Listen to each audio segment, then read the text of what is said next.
Hello, my dear students. Welcome to the session.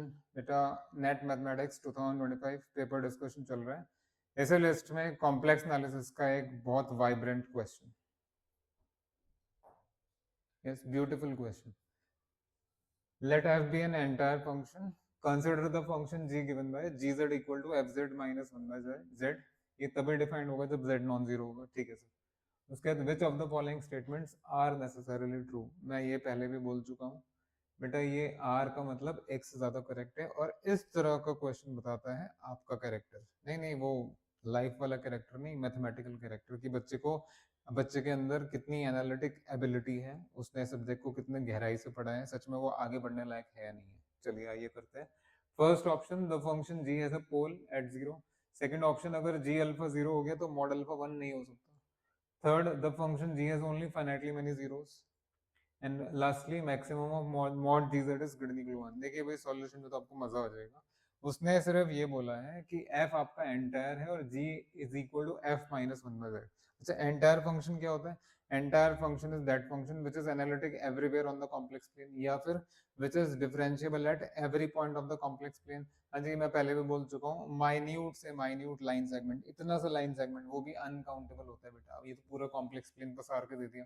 Uncountable का भी बाप, बाप का भी बाप, कॉम्प्लेक्स प्लेन। तो हर एक पॉइंट पे जो फंक्शन डिफरेंशिएबल होगा, या यूं कह लीजिए सब जगह जो एनालिटिक होगा, उसको कहते हैं entire function. Example of entire functions, E power Z, sine Z, cos Z, है ना, सारे पोलिनोमियल ले लीजिए। अरे तो टिपिकल फंक्शन है, 1 2 3 नहीं ले सकते। F Z equal to 1 for all Z, आप रोक लेंगे इसको एंटायर होने से, इसका डेरिवेटिव नहीं आ रहा है हर पॉइंट पे। F Z equal to 2, F Z equal to 3, constant function है। और क्या, दुनिया भर के एंटायर फंक्शन है।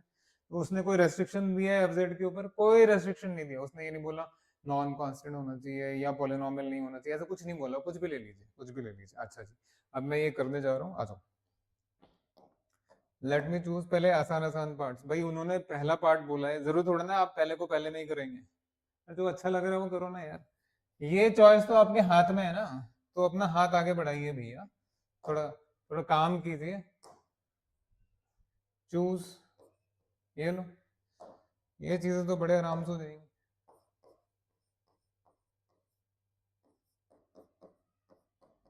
हाँ जी, choose f Z equal to one for all z. क्या ये एंटायर है? बिल्कुल। तो क्या ये चूज किया जा सकता है? हाँ जी। तो ये बताएंगे जरा, जी जेड कितना हो गया? जी जेड हो गया आपका f Z minus one by z, यानी ये बन गया आपका one minus one by Z. बेटा अगर जी जेड है आपका one minus one by Z, तो ये बताइए इसमें वन अगर डाला जाएगा वन, तो बेटा उसका वैल्यू कितना आएगा? अरे पापा रे, ये तो जीरो आ गया। तो जी वन इज जीरो। हाँ जी, what is modulus of one? Modulus of one तो वन होता है। तो ये इसको नहीं कॉन्ट्रडिक्ट करो। वो कह रहा है अगर जी अल्फा जीरो है तो मॉड अल्फा वन नहीं हो सकता। आप देख रहे हैं जी एट वन जो है वो जीरो आ रहा है और मॉड ऑफ वन वन है। तो बेटा ये पार्ट तो गलत हो गया ना आपकी चॉइस के हिसाब से। तो दिस इज रॉन्ग। ऐसे बढ़ो ना आगे यार, आपके हाथ में चॉइस है, इतने सारे काम हो जाएंगे अभी, देखते रहिए। And the C part, the function g has only finitely many zeros. Just wait for a second. अगर इसी फंक्शन के साथ आप आगे बढ़ोगे तो कोई फायदा नहीं है, डिग्री विग्री करके काम तमाम हो जाएगा, छोड़ दो उसको। दूसरा ले लो, एफ जेड, दूसरा चॉइस ले लीजिए। क्या एंटायर फंक्शंस का कलेक्शन खत्म हो गया है? नहीं ना, ये लो मैं लेता हूँ अभी। हाँ जी, choose f Z equal to sine z. Sir ये क्या ले लिया? हाँ बेटा, बवाल ले लिया। आपको भी तो आदत है ना बवाल लेने की। सो देयरफॉर आइए जरा, जी जेड हो गया मेरे बेटा f Z minus one by z, यानी sine z minus one by z. अब इसके जीरोस, अरे बाबा रे, आपसे तो रियल जीरोस नहीं निकलते, आप कॉम्प्लेक्स जीरोस निकालेंगे। प्लीज डोंट गेट ऑफेंडेड, मैं पहले भी बोल चुका हूँ। यहाँ झांकिए, अपने यहाँ झांकिए, सच्चाई से आंखें मत मोड़िए, जानबूझ के अनजान मत बनिए। आइए जरा देखिए, ये कॉम्प्लेक्स वेरिएबल में फंक्शन लिखा है। अगर कॉम्प्लेक्स वेरिएबल छोड़ के हम रियल में देखें, रियल में तो क्या होगा? देखते जाओ बेटा, बैंड नहीं बजा दिया तुम्हारा तो। It is sine x minus one by x. What is he asking for?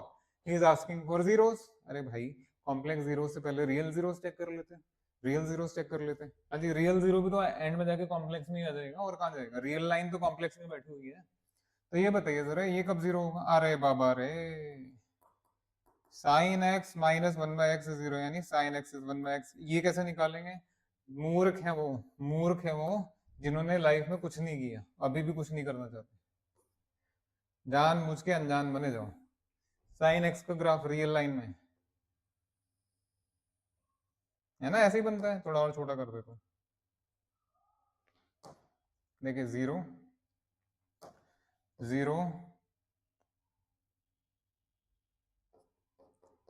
Pi by 2 pi 3 pi by 2 2 pi and so on चलता रहेगा। पाई बाई 2 पे साइन आपका 1 होता है बेटा, ये ऐसे फिर ऐसे, है ना, ऐसे चलेगा ग्राफ। अच्छा आप अपने दिल से पूछ के बताइए क्या करें भाई, चलता रहेगा ना, this will be infinite infinite, ऐसे इधर आ जाएगा। आई थिंक आप मेरी बात समझ, हाँ जी सर ये तो पता है, क्या पता है तुम्हें, सुनते कुछ हो नहीं, पता है बड़ा, बात मानते हो कुछ, पता है इनको सब कुछ।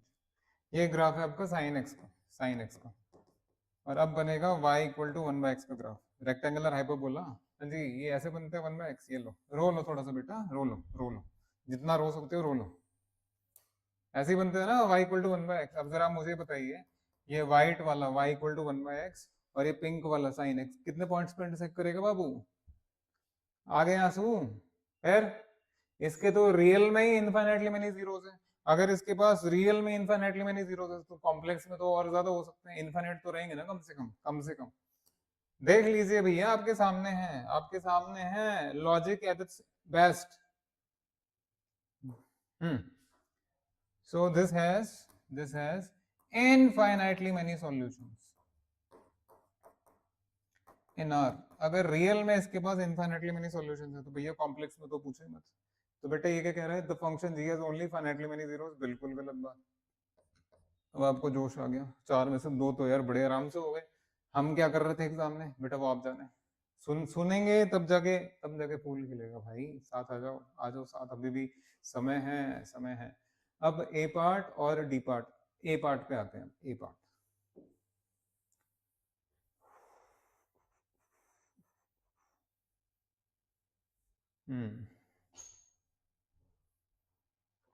The function ji has a pole at 0, जरा देखें जी की शक्ल दोबारा, बेटा जो जी फंक्शन है आपका, जो जी फंक्शन है जी जेड, जी जेड, जी जेड, आपका जी जेड है मेरे बेटा एफ जेड माइनस 1/z। हाँ जी एफ जेड के लिए उसने बोला है एंटायर, ध्यान से सुनिएगा आ जाएगा मजा बेटा, यहाँ तो उसने बोल दिया एंटायर फंक्शन है, फिर आपको याद आया क्योंकि ये एंटायर फंक्शन है, क्योंकि एक एनालिटिक फंक्शन है, इसके पास तो टेलर सीरीज एक्सपेंशन होना चाहिए। सुनो सुनो सुनो सुनो सुनो, Taylor series expansion, TSE, Taylor series expansion, Taylor series expansion में जेड की खाली होल नंबर्स पावर ही आती है, z power 0, z power 1, z power 2, z power 3, z, यही सब आएगा, नेगेटिव पावर जेड का नहीं आएगा। यानी कि इसका अगर टेलर सीरीज एक्सपेंशन लिखा जाएगा जो कि 100% है, एंटायर फंक्शन है, तो बेटा यहाँ you will have non negative powers of Z, Z power 0, z power 1, z power 2, z power 3 करके आएगा।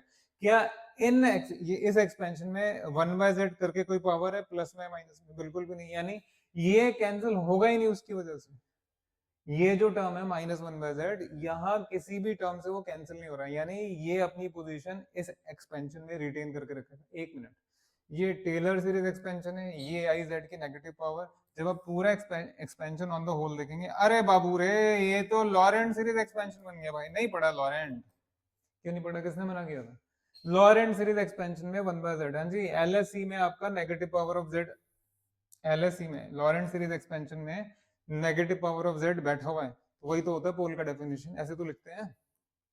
ये जो है आपका f Z equal to minus infinity infinity है ना, c n z minus a power n, हाँ जी this has a pole of order, है ना, ये लोग क्या क्या लिखते हैं, तो ये कब होता है बेटा, जब कोई सी माइनस एम नॉन जीरो हो और उसके पहले वाला सब जीरो हो जाए, ये तो मीनिंग होता है पोल, मतलब नेगेटिव पावर रिटेन होनी चाहिए, नेगेटिव साइड में प्रिंसिपल पार्ट में कोई नेगेटिव पावर रहनी चाहिए। तो क्या यहाँ पे आपका z का कोई नेगेटिव पावर दिख रहा है, 1/z विल बी रिटेन, रहेगा रहेगा, तो बिकॉज यहाँ लॉरेंट सीरीज एक्सपेंशन है, z का नेगेटिव पावर है बेटा, पोल तो आएगा ही ना जीरो पे, तो ये ट्रू है, देख लीजिए भाई, मैंने हमेशा लॉजिक देने की कोशिश की है विद परफेक्शन। चलिए ये हो गया, अब आते हैं डी पार्ट पे, डी पार्ट पे जैसा कि स्टूडेंट से बात की गई है, कुछ स्टूडेंट्स ने बोला है कि सर ये पार्ट्स तो हो गए थे लेकिन ये डी पार्ट तो समझ ही में नहीं आ रहा था। अच्छा जी चलिए कोई बात नहीं, हाँ मेरे को ये एडमिट करने में कोई प्रॉब्लम नहीं है कि कोई ऐसा स्टूडेंट नहीं मिला मेरे को जिसने ये पार्ट सक्सेसफुली कर लिया हो, वो ऐसे ही तुक्के में राइट रॉन्ग लगा है, किसी ने कोशिश की मैक्सिमम मॉडुलस थ्योरम लगाने की, आप भी वही कोशिश कर सकते हैं, आप तो कुछ भी कर सकते हैं, आप तो महान आत्मा है। देखो भाई यहाँ मैक्सिमम मॉडुलस थ्योरम या मिनिमम मॉडुलस थ्योरम अगर आप लगाएंगे तो जरा दिमाग की घंटी बजाइए और ये बताइए मैक्सिमम मॉडुलस थ्योरम हो चाहे मिनिमम मॉडुलस थ्योरम हो, अरे भाई वो तो एंटायर फंक्शन के लिए, जी कहाँ से एंटायर हो गया, हाँ याद आया, एंटायर का मतलब जिस भी पोर्शन में आप बात कर रहे हैं कम से कम एनालिटिक होना चाहिए, ये तो नहीं है ना एनालिटिक, कहाँ है analytic, mod z equal to 1, समझ गए मेरी बात, प्रॉब्लम है ना भाई, अगर ये mod z equal to 1 unit circle है, वो कहते हैं ना इफ f इज या if the function is analytic within none, ऐसे करके, तो यहाँ पे मतलब प्रॉब्लम आएगी, नहीं सर एनालिटिक है ये तो, क्योंकि ये तो सिर्फ बाउंड्री ले रहे हैं, जीरो तो ले नहीं रहे हैं, अच्छा चलो मान लिया आपकी बात एनालिटिक है, मॉड लगा के देख लेना अगर आ जाएगा तो, आपसे अगर आ जाएगा तो पूछ के रहे हैं और तुम निकालोगे क्या, आओ जरा मैं आपको रिजल्ट बताता हूँ, ध्यान से सुनो, ध्यान से सुनिएगा बेटा, अरे रिजल्ट अगर आपने नहीं देखा है नहीं सुना है, मैं ये अलग से इसका प्रूफ भी दे दूंगा, अलग से लेक्चर के माध्यम से आपको मिल जाएगा इसका प्रूफ, रिजल्ट देख लीजिए, classic classic classic, okay let me recall 2 3 4 things, हाँ जी, पहला आपका एस्टिमेशन थ्योरम नहीं सुना, एमएल फॉर्मूला, हाँ हाँ ये सुना है, ये सुना, ये सुना, कमाल कर दिया यार सच में, ऐसा वही एस्टिमेशन थ्योरम होता है, और ये आपको इंटीग्रेशन सॉल्व करना होता है, वो 2 3 4 चीजों को यूज करके सारी चीजें आ जाएगी, इंटीग्रल मतलब कॉम्प्लेक्स इंटीग्रल, नॉट वो 12th क्लास वाला, या रीमान की बात नहीं हो रही, हाँ जी रिजल्ट है f is entire then maximum of mod f Z minus z bar, minus z bar, बेटा मैं रेड कलर में लिख रहा हूँ, minus z bar is greater than equal to 1 on mod z equal to 1, यानी unit circle पे ये जो फंक्शन है आपका एफ जेड माइनस जेड बार, इसका मैक्सिमम हमेशा 1 या 1 से ज्यादा आएगा, अच्छा आप कहेंगे सर ये हमारा ये वाला फंक्शन तो नहीं है, हमारा फंक्शन तो F Z minus 1 by Z है, फिर बेटा ये रिजल्ट अच्छे से देख लो, मैं इसका प्रूफ दे दूंगा, now let me tell you हमारा फंक्शन यही है, यही है, ये कैसे सर,